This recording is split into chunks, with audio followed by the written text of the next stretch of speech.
साथियों, मैं हूं आमिर खान। आज हम लाइव आए हैं तो हमारे साथ में है भाजपा अल्पसंख्यक मोर्चा के जिला अध्यक्ष याकूब खान। इनसे पूछते हैं कामा की राजनीति के बारे में कि कामा विधानसभा में अब की बार जो कामा की जनता है किसके लिए ताज पहनाएगी। स्वागत है आपका जिला अध्यक्ष जी हमारे चैनल में। सबसे पहले कामा विधानसभा में त्रिकोणीय मुकाबला देखा जा रहा है, तो अब की बार कामा विधानसभा की जनता किसको ताज पहनाएगी? आप सभी चैनल के माध्यम से सभी विधानवासियों को मेरा सलाम, प्रणाम, राम राम। देखिए महोदय, मैं आपके चैनल के माध्यम से कहना चाहता हूं कि कामा विधानसभा की जो जनता जनार्दन है, जो देवतुल्य मतदाता हैं, उन्होंने बदलाव चाहा है। और भारतीय जनता पार्टी जो पक्षी है नौक्षम चौधरी जी, वो एक साफ छवि और नया चेहरा है। लोगों ने उत्साह के साथ वोट किया है और जो जाहिदा और मुख्तियार है, वो जो मेव समुदाय के वोट हैं, वो उन्होंने बराबर उठाए हैं। 10-5 हज़ार के ऊपर नीचे वो एक दूसरे से रहे हैं। और भारतीय जनता पार्टी के जो प्रत्याशी है, उसने सभी समुदायों में से वोट लिया है। अपने मेव ने वोट दिया है। सभी 36 बिरादरी ने वोट किया है भारतीय जनता पार्टी के प्रत्याशी को। और एक उत्साह के साथ में विधानसभा वासियों ने चुनाव लड़ा है, क्योंकि जाहिदा खान के जो कार्यशैली थी, उससे लोग विधानसभा के खुश नहीं थे, आप सभी जानते हैं। मगर अब की बार सभी विधानसभा वासियों ने ये सोचा कि हम किसी तरह से कैसे बदलाव ला सकें, और वो विकल्प है क्या। तो कुदरती विकल्प बन जाते हैं। जब सिस्टम चेंज होते हैं तो कुदरत विकल्प बदलते हैं। कुदरत की तरफ से सब कुछ नियम बदल जाते हैं और वो सब विकल्प बन के आ गई नौक्षम चौधरी जी, जो विधानसभा में सबने स्वीकार किया। और एक उत्साह के साथ में जनता ने खुद ने चुनाव लड़ा है, प्रत्येक कार्यकर्ता ने चुनाव लड़ा है, सभी भाइयों ने मिलकर चुनाव लड़ा है।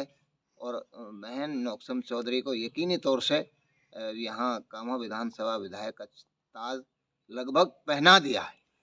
अगर मुकाबले की बात की जाए तो मुकाबले में कौन आपको नजर आ रहा है? देखो, मुझे लगता है मुकाबला तो दूसरे नंबर का रहेगा, वो मुख्तियार से है। मुख्तियार ही दूसरे नंबर का रहेगा, क्योंकि मुख्तियार ने जैसे निर्दलीय, पहली बार ऐसा हुआ है हमारी विधानसभा में कि निर्दलीय ने, हमारी विधानसभा में तो कांग्रेस भाजपा चलती थी, यहाँ अब की बार पहली बार ऐसा देखने को मिला है कि एक निर्दलीय ने इतने मत हासिल किए हैं। और उस लड़के ने, जैसा नया लड़का है, काफ़ी वोट लिए हैं। ऐसा भी तो हो सकता है वो जीत जाए, सी मुख्तियार भी टक्कर में है। देखिए सीए मुख्तियार जी टक्कर में है। अब जिसको, देखिए ये तो अलग बात है पत्रकार महोदय, क्योंकि जनता जनार्दन जिसको आशीर्वाद दे उसको कौन रोक सकता है। लेकिन जाहिर बात है कि नौक्षम चौधरी जी, जो भारतीय जनता पार्टी के जो प्रत्याशी हैं, वो एक अच्छे अंतर से चुनाव जीत रही हैं। और वो जो जाहिदा जी और अपने ये मुख्तियार जी, ये दोनों बराबर सराबर हैं। तो जाहिर बात है एक दूसरे से, अब मैं नहीं कह सकता कि वो, चूँकि मतगणना कल के दिन बीच में है, मतगणना 3 तारीख को होने वाली है, सबके सामने जो खुलासा हो जाएगा। लेकिन वो जाहिदा जी और मुख्तियार जी, वो 10-5 हज़ार के अंतराल से हैं। तो सब आप देख सकते हैं कि जो दोनों बराबर सराबर, कहीं कुछ गांव में वो आगे है हो गए, कहीं किसी गांव में वो आगे हुए, कहीं बराबर सराबर चला है। और नौक्षम चौधरी को एक मुश्त वोट डले हैं। तो सभी जानते हैं इस बात को, सभी गणतज्ञ गणती लगा चुके हैं कि भाई नौक्षम चौधरी नहीं, से चुनाव कामा जीतेगा। विधानसभा में मुस्लिम वोट काफी हद तक ज्यादा हैं। अगर जाहिदा खान कम वोट लेकर आती है तो आपका मानना नहीं है कि सी मुख्तियार निकल जाए? देखिए, जाहिदा खान इतनी कम वोट नहीं ला रही जो से मुख्तियार निकल जाए। एक बात तो ये है कि जो अपने मुस्लिम बहुमूल्य जो भी बूथ हैं, उन पे पिछली बिलमुकाबिल, और हमारे हिंदू भाइयों के जो बूथ हैं बहुमूल्य, उनके बिलमुकाबिल मुस्लिमों में जो बूथ प्रतिशत है मतदान वो भी कम हुआ है। पहले जो चुनाव हुआ था उसमें ज़्यादा हुए थे। और एक तो ये है, दूसरा ये है जो मुस्लिम बहुमूल्य बूथ हैं उन पे भारतीय जनता पार्टी के जो प्रत्याशी हैं नौक्षम चौधरी जी, उनको मत मिले हैं जितने भी मिले हों। पहले तो ऐसा हुआ था जो 70 बूथ थे उन पे एजेंट ही नहीं थे, भाजपा के बने ही नहीं थे। अब के सब पे एजेंट हैं और कोई कहीं ऐसा फर्जी वोटों को भी रोका गया है, उससे बड़ा फर्क पड़ता है। सभी बूथों पर चाहे वो 50, 100, 150 जो भी वोट आई हैं भाजपा की आई हैं, तो लगभग अपन जो मुस्लिम वोट है वो 10,000 के ऊपर नीचे जो भी अपन ले रहे हैं, बिल्कुल निसंदेह, इसमें कोई शक नहीं है।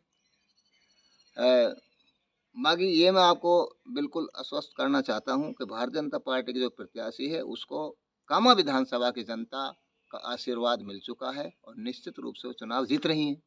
ये तो 3 तारीख को ही पता चलेगा कि किसकी किस्मत आजमाती है कि कौन किसका ताज पहनेगा। कामा बिल्कुल महोदय, मैं तो एक बात कह रहा हूँ, क्योंकि जनता का आशीर्वाद जिसको मिलता है वो सबको स्वीकार है।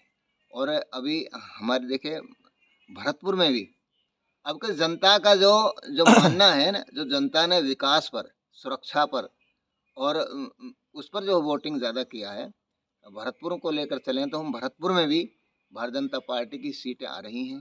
पिछली बार आपने देखा तो हम 7 विधानसभाओं में से एक भी नहीं जीत पाए थे, लेकिन अब की बार मुझे लगता है कि वो बदलाव भी हम चुकने जा रहे हैं। हम भरतपुर में भी भारतीय जनता पार्टी जीत रही है। यदि राजस्थान प्रदेश को हम लगाएं तो राजस्थान प्रदेश में चूंकि चाहे एग्जिट पोल कह रहे हैं वो कोई कम बता दे कोई ज़्यादा बता दे, लेकिन मेरा मानना है, मेरा आत्मविश्वास है कि भारतीय जनता पार्टी की पूर्ण बहुमत से सरकार बनेगी। कामा हम जीत रहे हैं, कांग्रेस के कार्यकर्ता हैं जहीदा खान को 70,000 से जिता कर बैठे, ये कैसे संभव हो सकता है? मैं आपको बताना चाहता हूँ कि मुख्तियार जी और जाहिदा जी, इनमें से जो हाईएस्ट कोई वोट लेकर आएगा तो 70 से पहले ही रह जाएगा। जो इनमें से आगे निकलेगा 70 से पहले ही रह जाएगा, 70 तक तो पहुंचेंगे ही नहीं। ये मानना है आपका भी, सारी सब जनता कह रही है, मैं भी इस बात को कह रहा हूँ। नहीं, आजकल हार जीत के ऊपर नहीं, कामा विधानसभा में अक्सर ये देखा जा रहा है कि दूसरे तीसरे नंबर पे कौन आता है। अब हर कोई शर्त लगाने के लिए तैयार है कि जाहिदा से ज्यादा वोटिंग से मुख्तियार उठा रहा है।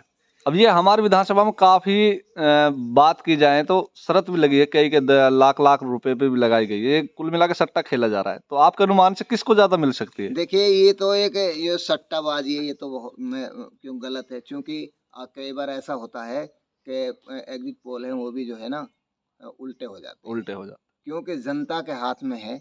जनता ने के और कुछ ऐसे साइलेंट वोट होती हैं, वो बेचारे नहीं कहते मन में किसी को वोट डालने के, लेकिन चुपके से नहीं कहते हैं। बहुत कम ऐसे हैं जो साइलेंट से ऊपर होते हैं, लेकिन ज़्यादातर जो आम मतदाता है वो साइलेंट होता है। इसलिए ऐसा नहीं है कि वो सट्टा लगाना कौन, लेकिन अब मैं आपको एक प्रैक्टिकली बात बता रहा हूँ। जो एक पढ़े लिखे आदमी और राजनीतिक आदमी और गणितज्ञ आदमी जो जानते हैं कि निश्चित रूप से तमाम गणित लगाएं, कितने लोग ऊपर नीचे मंथन करें, सारे मंथन को गणित लगा करके यही उसका उत्तर और परिणाम निकला है कि नौक्षम चौधरी जी लगभग 10,000 के ऊपर नीचे चुनाव जीत रहे हैं। चलो मान लेते हैं वो नौक्षम कामा से भाजपा से जीत गई है, लेकिन बात सबसे पहले ये आती है कि सीए ज्यादा उठा रहा है या वो जाहिदा खान ज्यादा वोट उठा रही है? देखिए मेरा मानना तो ये है, आपके अनुमान क्या कहता है? मेरा अनुमान से जो सी मुख्तियार है, चाहे वो 1,000-2,000 ही वोट ज्यादा ले जाहिदा जी से, लेकिन वो ज्यादा लेगा। अच्छा, और सीए ज्यादा ले। हाँ, और इनमें जो अंतराल है भाई साहब, इनमें अंतराल दोनों में ज्यादा नहीं है। सी मुख्तियार जी में और जाहिदी जी में ज्यादा इन्होंने जो वोट लिए हैं, ज्यादा अंतर नहीं है इनका अंदर इनमें लेने में, इसलिए हम ज्यादा वोटों से जीत रहे हैं भारतीय जनता पार्टी। यदि ये ज्यादा अंतर होता है उन्होंने कि उसने बहुत ज्यादा ले लिए, वो 30,000 रुपये 28,000 रुपये से लट गए और उसने बहुत ज्यादा, तो वो, लेकिन उन्होंने जो जो मत लिए हैं वो लगभग बराबर सराबर है भाई साहब। तो ये है। और मैं आपको बताना चाहता हूँ, सीए का कहीं थोड़ा बहुत यहाँ सीए का उस बल्ले वाले उस पर जरूर जो है कहीं साइड इफेक्ट हुआ है। मिस बैंड हो गया। हाँ, जहाँ वो टॉर्च की जगह बल्ले पे वो टॉर्च और बल्ला है, सेम। उससे उनका साइड इफेक्ट बल्ले का गया है। हालांकि जो और भी हमारे जो मुस्लिम वोट हैं, वो 5-6 हजार तो अदरवाइज वो सब डिस्टर्ब हो गई हैं। तुम्हारा वो अकील शकील कई थे वो सब हो ही जाते हैं भाई साहब। सारे चिन्ह वैसे हो जाएं, लेकिन जो नौक्षम चौधरी जी की हैं एक मुश्त वोट डली हैं।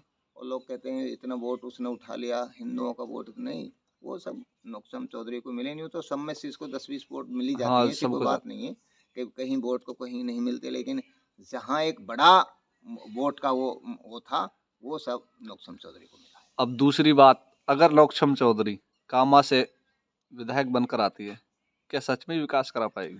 देखिए, नौक्षम चौधरी एक पीछे से भी चूंकि हम उनसे परिचित हैं, वो एक साफ बेदाग चेहरा है। और नौक्षम चौधरी पहले से एक अच्छी पढ़ी लिखी लड़की है, और उसका बाप है तो जज है, उसकी माँ है जो नौकरशाह है। तो उनको उनके अंदर ये चीज़ नहीं है कि हम वो भाई जनता से सीधा जो है संवाद रहेगा, जनता के बीच में जनता के फैसले होंगे। और जो प्रशासनिक कार्य हैं, वो प्रशासनिक कार्यों में जिस तरीके से वास्तविकता होती है, ना कोई किसी तरह का कोई परसेंटेज वगैरह वसूला जाएगा, लेकिन जनता के कार्य जनता द्वारा ही करेंगे, जो जनता के काम है। सीधा जनता से संवाद रहेगा, कोई बीच में भिसोलिया की जरूरत नहीं होगी। वो नौक्षम चौधरी और जज साहब और सब वो मिलकर के उसको हैंडल करेंगे। पूर्ण रूप से विधानसभा में एक कानून का राज होगा, भाईचारे का राज होगा, सबका साथ, सबका विकास, सबका विश्वास और प्रयास के साथ विधानसभा को प्रगति और शिक्षा और सुरक्षा और एक विकास के पथ पर चलते हुए विधानसभा का उज्जवल भविष्य तय करेंगे।